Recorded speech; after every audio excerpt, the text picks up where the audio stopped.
बच्चों, एक कहानी सुनाती हूँ। एक घने जंगल में एक छोटी सी गिलहरी रहती थी।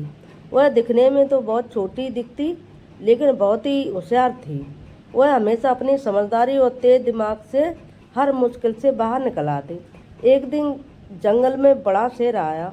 वह खाने के लिए उधर सोचने लगा कि मैं गिलहरी को खाऊं। तो गिलहरी समझ गई कि यह मुझे खाने को आ रहा है, तो वह डरी नहीं, बल्कि वह सोचने लगी कि मैं इसको सबक कैसे सिखाऊं। तो गिलहरी खुद ही शेर के पास गई और बोली, महाराज, आप तो जंगल के राजा हैं, लेकिन इस जंगल में एक और शेर आया है। वह कह रहा है मैं राजा हूँ। शेर को गुस्सा आया, तो क्या मुझे चुनौती दे रहा है वो? कहाँ है वो? गिलहरी बोली, महाराज, मेरे साथ आइए, मैं आपको दिखाती हूँ। गिलहरी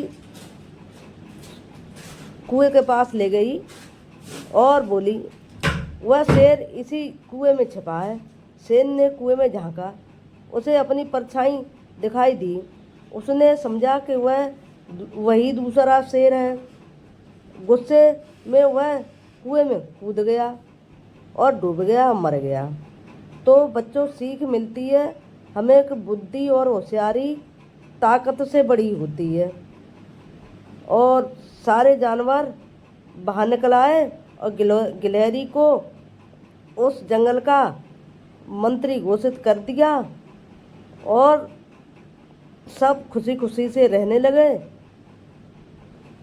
शेर का डर था, वह हमेशा के लिए गिलहरी ने अपनी चतुराई से विदा कर दिया।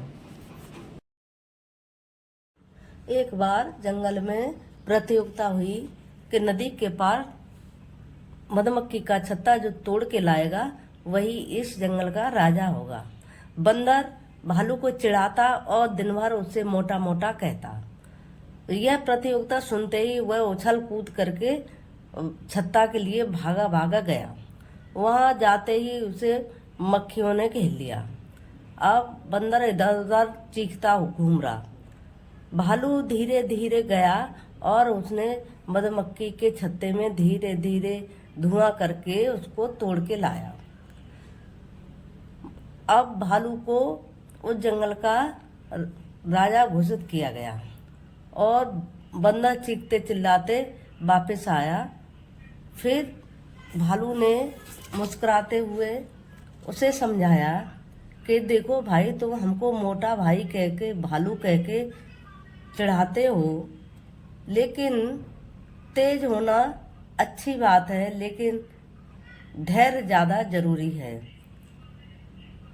तो बच्चों, बंदर एकदम जल्दबाजी में गया और मधुमक्खियों का शिकार हुआ। भालू धीरे धीरे धैर्य से गया और उसने बुद्धि से काम लिया। बच्चों, सीख, अहंकार करने से बुद्धि भ्रष्ट होती है। उसकी असली ताकत धैर्य और विनम्रता में होती है। धन्यवाद।